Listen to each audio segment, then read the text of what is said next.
Alors, ce matin, je veux parler de quelque chose que le Seigneur m'a mis en cœur. Et ça se trouve dans Romains 12, chapitre 12 au verset 12.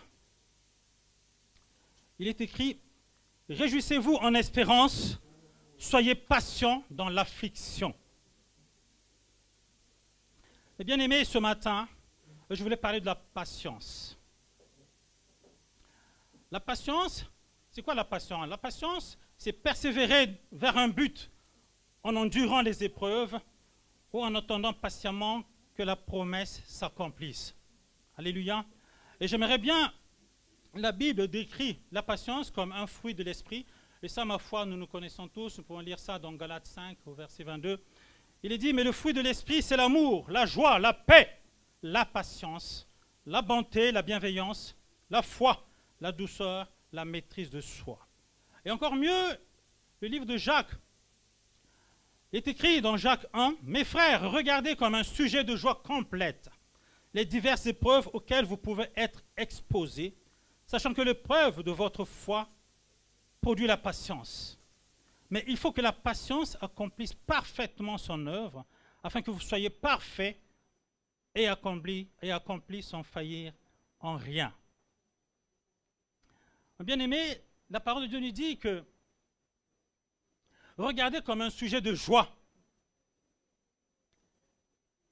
les diverses épreuves auxquelles nous pouvons être exposés. Bien-aimé, je ne connais pas ta vie, mais toujours est-il qu'il y a des épreuves qui s'abattent sur nous à un moment donné. Ce n'est pas une épreuve, mais la parole dit diverses épreuves. Donc, il y a plusieurs épreuves de différentes natures et de différentes façons qui peuvent justement s'ériger sur notre route, sur notre chemin. Et pour cela, dans Jacques 5, au verset 10,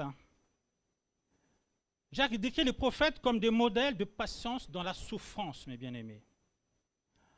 Et pour cela, il va énumérer pas mal de gens, justement, par la foi et la confiance qu'ils ont eue en Dieu.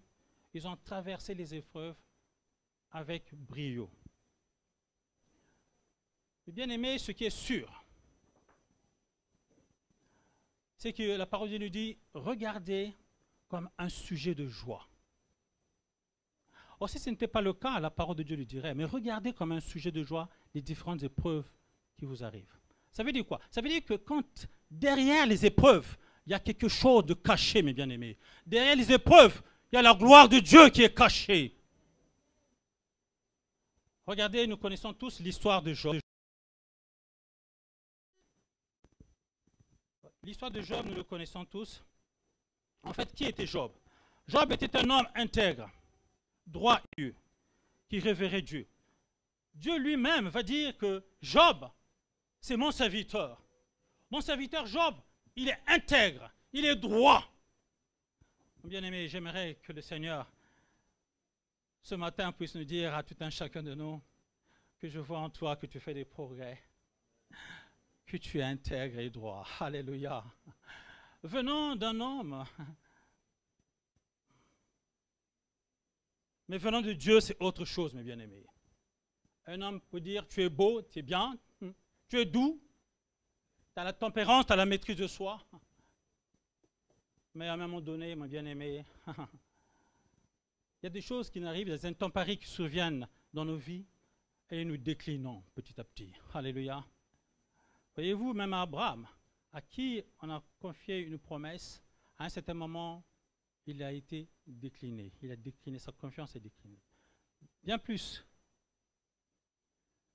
Vous savez, l'apôtre Paul est allé à Corinthe, il a parlé aux Corinthiens, il a parlé aux Éphésiens, il a parlé également aux Hébreux.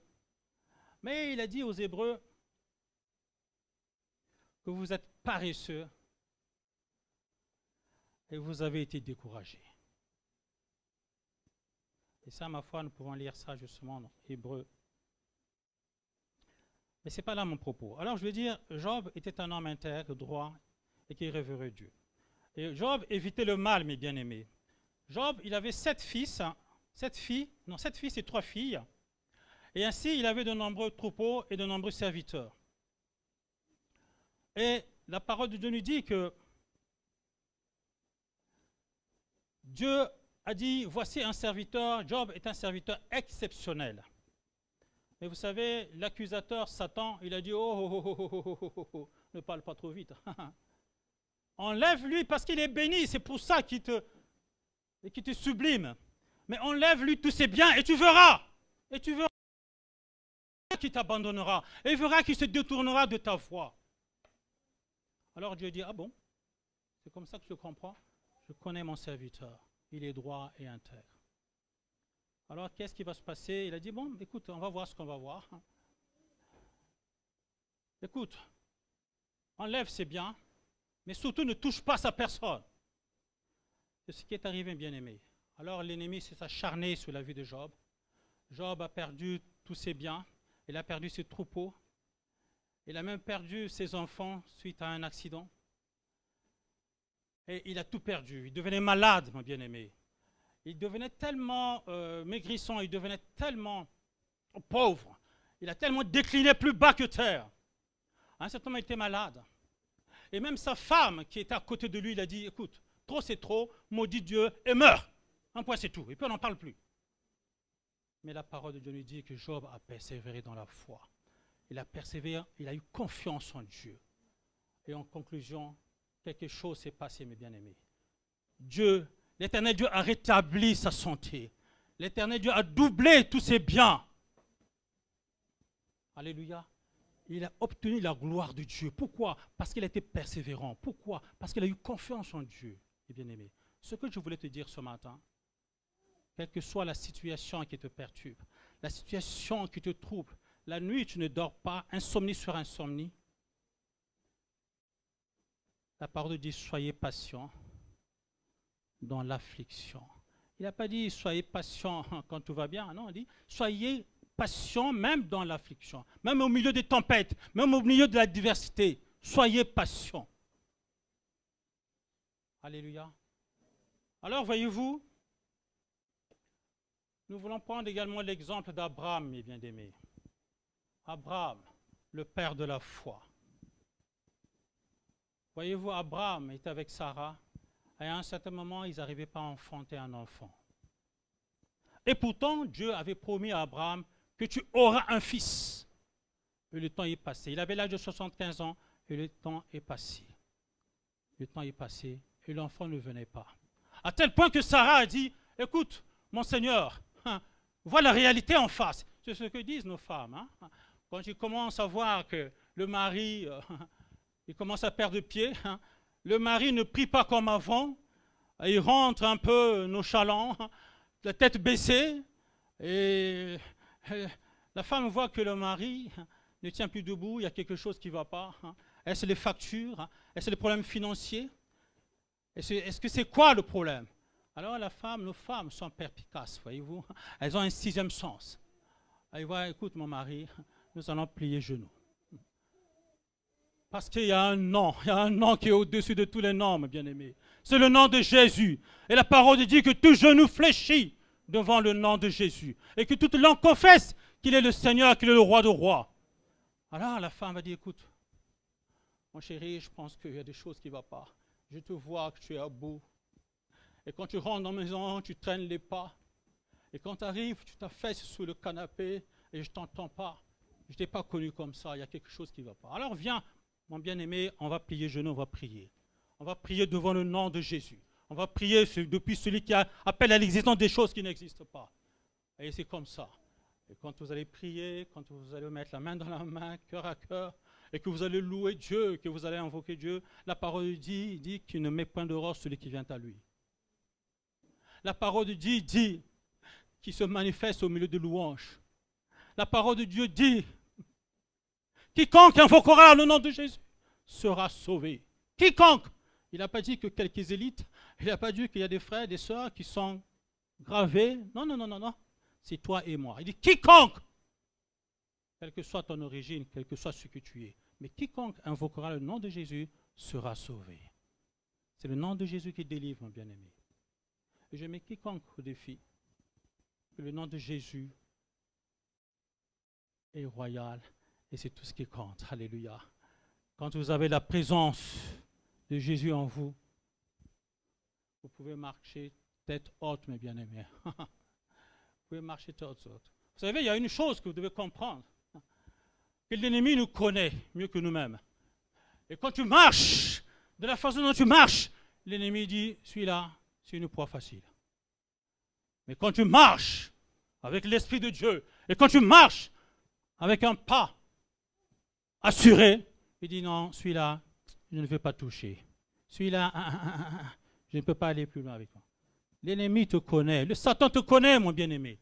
Alors, aie l'Esprit de Dieu en toi, aie la prière en toi, persévère en Dieu, persévère en Jésus, aie confiance en lui, de façon qu'il puisse assurer ton pas, de façon que le Saint-Esprit puisse assurer ton pas. Et quand tu marches, tu ne marches plus comme si tu allais casser les os d'autrui tout doucement. Non, non, non, tu vas marcher la tête haute avec assurance. Alors, je disais qu'Abraham est bien aimé. Il était âgé, suffisamment vieux. Sarah également était suffisamment vieille. Mais la parole de Dieu va dire que tu auras un fils. Alors, Sarah a dit, mon Seigneur, je pense qu'il faut que tu vois la réalité en face. Tu es vieux, tu es usé, moi aussi je suis stérile, et je suis très avancé en âge. Je pense qu'on va prendre le plan B. On ne sait jamais. Dieu a dit que tu auras un fils, mais quand même, voyons la réalité en face. Alors il va proposer à Abraham d'aller avec sa servante l'égyptienne, Agar, tu vas avec, et puis tu vas avoir un enfant. Comme ça, comme si on allait faciliter les choses à Dieu. Mais mon Dieu, je vais vous assurer que Dieu n'a pas besoin d'aide. Dieu se suffit à lui-même. Alors Abraham va obéir à sa femme, et il va aller avec cette servante, avec l'égyptienne, et il va avoir un fils. Alors Abraham il se dit, voilà, j'ai un fils, et voilà, bon, ben, c'est lui qui aura la postérité. C'est lui qui sera l'héritier. Mais l'Éternel dira, non, non, non, ce n'est pas celui-là. Ce n'est pas Isaac. Ce n'est pas Ismaël. Mais c'est Isaac. Le fils qui sortira de tes entrailles. Alors, un jour, Abraham était là. Il était dans sa tente. On va lire ça peut-être, c'est mieux. C'est dans Genèse, mes bien-aimés. Je voulais m'appuyer sur la parole de Dieu.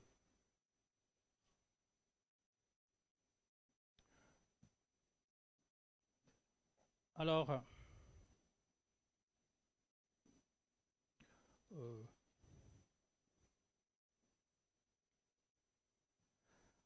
je vais lire dans la parole, donc justement dans Genèse 16. J'essaie de vous dire ce que la parole dit. Chapitre 16, au verset 2, et Sarai dit à Abraham, voici l'Éternel m'a rendu stérile. Viens, je te prie, vers ma servante. Peut-être aurais-je par elle des enfants. Abraham écouta la voix de Sarai. Alors Sarai, femme d'Abraham, prit Agar l'égyptienne, sa servante, et la donna pour femme à Abraham, son mari. Après qu'Abraham eut habité 10 années dans le pays de Canaan, il alla vers Agar et elle devient enceinte. Et quand elle se vit enceinte, elle regarda sa maîtresse avec mépris. J'arrête là la parole de Dieu, c'est pas ce que je vais lire. Alors, nous allons lire également dans Genèse 18. L'Éternel lui apparut parmi les chênes de Mamré, comme il était assis à l'entrée de sa tente pendant la chaleur du jour. Il leva les yeux, il s'agit d'Abraham, il leva les yeux et regarda. Et voici 3 hommes étaient debout près de lui. Et quand il les vit, il courut au-devant d'eux, depuis l'entrée de sa tente, et se prosterna à terre. Il dit, Seigneur, si j'ai trouvé grâce à tes yeux, ne passe point, je te prie, loin de ton serviteur. Permettez qu'on apporte un peu d'eau pour vous laver les pieds et reposez-vous sous cette table. J'irai prendre un morceau de pain pour fortifier votre cœur. Après quoi, vous continuerez votre route, car c'est pour cela que vous passez près de votre serviteur. Ils répondirent, fais comme tu l'as dit. Au verset 6, Abraham alla promptement dans sa tente vers Sarah et il dit, vite, 3 mesures de fleurs de farine pétrie et fait des gâteaux. Et Abraham courut à son troupeau, prit un veau tendre et bon, il le donna à un des serviteurs qui se hâta de l'apprêter. Il prit encore de la crème et du lait avec le veau qu'on avait apprêté et il les mit devant eux. Il s'étend lui-même à leur côté sous l'arbre et ils mangèrent. Alors il lui dit, où est Sarah, ta femme? Il lui répondit, elle est là, dans sa tente. L'un d'entre eux dit, je reviendrai vers toi à cette même époque, et voici Sarah, ta femme, aura un fils. Sarah écoutait à l'entrée de la tente qui était derrière lui. Abraham et Sarah étaient vieux, avancés en âge, et Sarah ne pouvait plus espérer d'avoir des enfants. Elle rit en elle-même en disant, maintenant que je suis vieille, aurais-je encore des désirs? Mon Seigneur aussi est vieux. L'Éternel dit à Abraham, pourquoi donc Sarah a-t-elle ri? En disant, est-ce que vraiment j'aurai un enfant, moi qui suis vieille? Et le verset 14, il est écrit, y a-t-il quelque chose qui soit étonnant de la part de l'Éternel? Au temps fixé, je reviendrai vers toi, à cette même époque, et Sarah aura un fils. Un point, un trait. Alléluia. Voilà. Mon bien-aimé, et c'est vrai que Sarah était avancée en âge, elle dit, il n'avait même plus de désirs. Est-ce que, à mon âge, j'aurai encore des désirs? Et mon mari, il est assez vieux, usé, mais Dieu est Dieu. Il est écrit, mon bien-aimé, Dieu est Dieu. Alléluia. Il a dit, y a-t-il quelque chose d'étonnant que l'Éternel ne puisse pas faire? À la même époque, je reviendrai et Sarah aura un fils. Alléluia. C'est la parole de Dieu, mes bien-aimés. Non, non, non, non. Non, tu n'as pas compris. Non, je dis que c'est la parole de Dieu. Ce qui est écrit, mon bien-aimé, est écrit. Non, toute chose passera, mes bien-aimés. Dieu ne passera jamais. Non, non, non, jamais ne passera. La parole de Dieu jamais ne passera. Non, non, non, non, non, jamais ne passera. Non, non, la parole de Dieu jamais ne passe. Bien-aimé, tout passera. Tout est vanité. Ta voiture passera, ta maison passera, tout est vanité. Mais la parole de Dieu sera telle. Elle ne change pas. Alors, bien aimé, ce qui est écrit, Dieu a décrété qu'à la même époque, quand je reviendrai, Sarah aura un fils. Alléluia. Sarah aura un fils. Comme il dit à toi aujourd'hui, mon bien-aimé, quel que soit ton problème, la parole de Dieu dit, soyez patient. Soyez patient. Garde le silence. Le psalmiste dira, garde le silence. Ce n'est pas parce que tu as prié, mon bien-aimé, et que tu vois quelque chose, tu ne vois rien au bout de l'horizon. L'Éternel garde le silence. L'Éternel te connaît mieux que toi-même. À un temps marqué, au moment où tu attendras le moins, c'est là que tu verras la gloire de Dieu. Derrière les épreuves, mon bien-aimé, il y a la gloire de Dieu qui est cachée derrière. Afin que quand tu traverses l'épreuve, j'ai réfléchi à une chose. Je me suis dit, Seigneur, s'il n'y avait pas les épreuves, vous savez, même quand tu es à l'école, tu es obligé de passer les examens, des épreuves, pour passer. N'est-ce pas? Donc, dans la vie, on est obligé, le Seigneur nous fait passer quelques épreuves, mes bien-aimés, pour que nous voyions la manifestation de la gloire de Dieu. Alléluia. Pour que ce puisse Dieu est Dieu. J'ai prié, il m'a exaucé. Devant tes épreuves, devant l'adversité, l'ennemi est là, il te saccage, tu n'es rien, tu es bas tombé, tu ne sais plus quoi faire. Au bout des bouts, tu n'as pas d'issue. Au bout des bouts, tu n'as pas d'issue. Mais au moment où je t'attends le moi, autant marqué, mes bien-aimés, autant convenable qu'il a décidé, la gloire de Dieu se manifeste. Se pointe à l'horizon la lumière de Dieu. Il dit, ah, Seigneur, même à moi aussi, mini que je sois, petit que je sois, tu peux me faire grâce. Alors je bénis ton saint nom. Alors il est bon de persévérer et d'avoir confiance en Dieu. Gloire à Dieu. Autant marqué. Y a-t-il quelque chose qui soit étonnant de la part de l'Éternel? Autant marqué, autant fixé, je reviendrai vers toi. Je reviendrai vers toi. Et quelque chose va se passer, mes bien-aimés. Alors, peut-être que tu dis, trop c'est trop. Trop c'est trop. Et je vais peut-être faire quelque chose. C'est ce qui se passe dans beaucoup des églises, mes bien-aimés.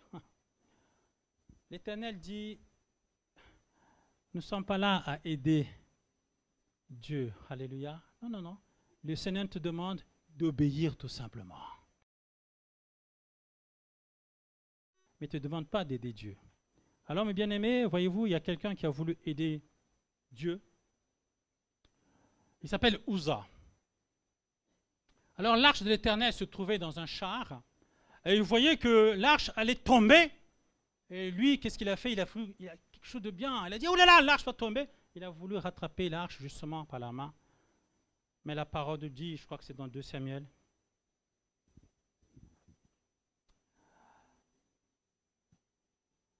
Oui, mes bien-aimés, Dieu se suffit à lui-même. Dieu ne cherche pas l'aide. Il ne faut jamais aider Dieu. Dieu veut tout simplement que nous lui obéissons. Alors que l'arche de l'Éternel se trouvant sur un char, et l'arche symbolise la présence de Dieu. Alors Uza était l'un des chauffeurs qui a voulu aider Dieu.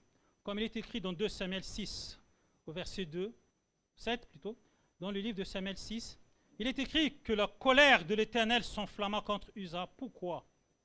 Parce que Uza a commis une faute en touchant l'arche. En conséquence, Dieu l'a frappé sur place et Uza mourut en touchant l'arche de Dieu. Sarah va demander à son mari d'aller avec sa servante. En fait, en quelque sorte, il a dit, écoute, on ne sait jamais que ça ne marche pas, prenons une autre solution. Il faut toujours assurer nos arrières. Prenons un plan B. Alors, tu vas avec l'Égyptienne et comme ça, tu auras un fils. Comme ça, moi, Sarah, j'aurai au moins un fils parce que j'aurai des enfants. Parce que là, franchement, trop c'est trop, je suis vieille, je suis stérile et puis de toute façon, je ne vois pas le bout du tunnel. Et comme nous avons lu dans Genèse 18, l'un des anges va dire à Sarah que tu auras un fils. Je reviendrai vers toi à cette même époque et voici ta femme aura un fils. Voyez-vous, Sarah s'est moquée un peu. Il s'est dit, c'est vrai que vous mettez à la place de Sarah. Il a dit, scientifiquement parlant, j'ai été à mon épouse depuis plusieurs années. Il n'y a plus rien à faire, je suis usé. Mais le Seigneur est l'alpha et l'oméga, mes bien-aimés. C'est lui qui appelle à l'existence des choses qui n'existent pas. J'aime bien dans le psaume 35, j'aime bien le psalmiste dira quelque chose de bien, que je voudrais lire avec vous. Psaume 35, et nous pouvons lire à partir du verset 5. Recommande ton sort à l'Éternel, mets en lui ta confiance et il agira. Il fera paraître la justice comme la lumière et ton droit comme le soleil à son midi. Garde le silence devant l'Éternel et espère en lui. Garde le silence devant l'Éternel et espère en lui, mes bien-aimés. Il est le Dieu Tout-Puissant. Il agira. Tout ce que tu as à faire, c'est de garder silence, c'est de garder le voix de Dieu. C'est de chercher la face de Dieu. Persévère et prie.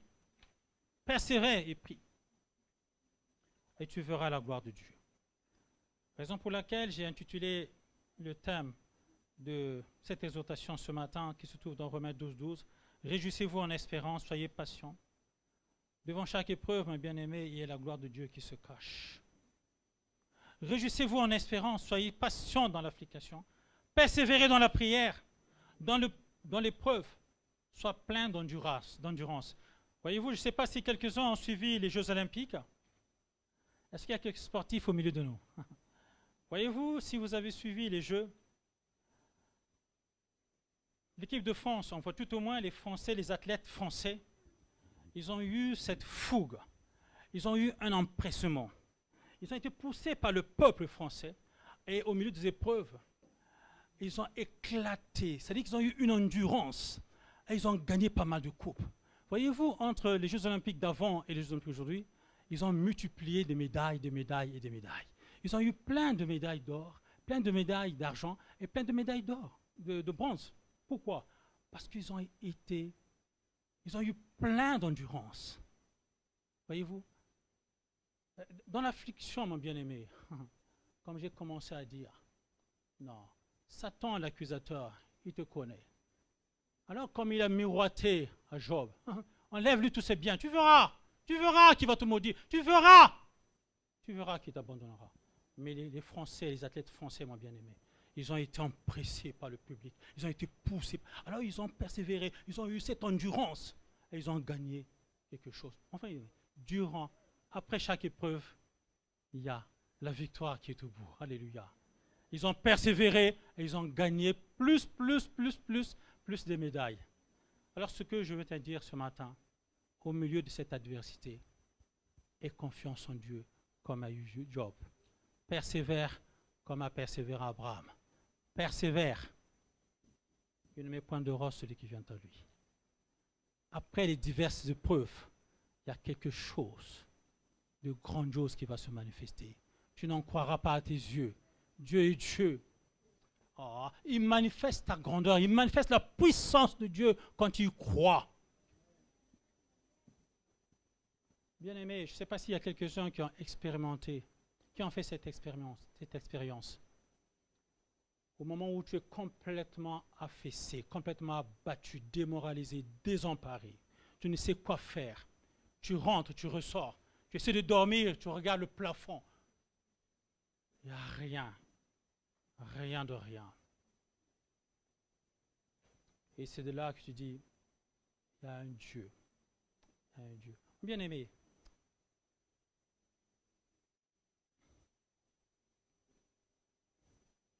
le Seigneur Dieu te connaît. Alléluia. Et il connaît également ce dont tu as besoin.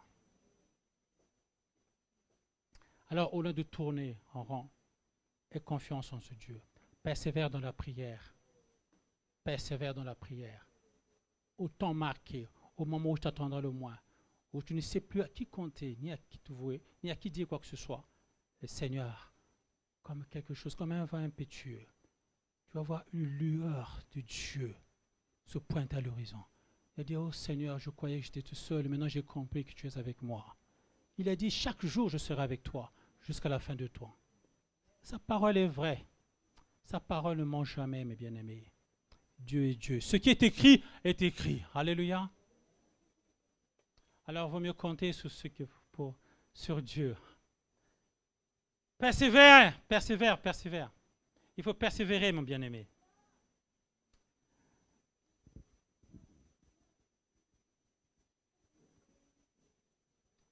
Gloire à ton nom, gloire à son nom.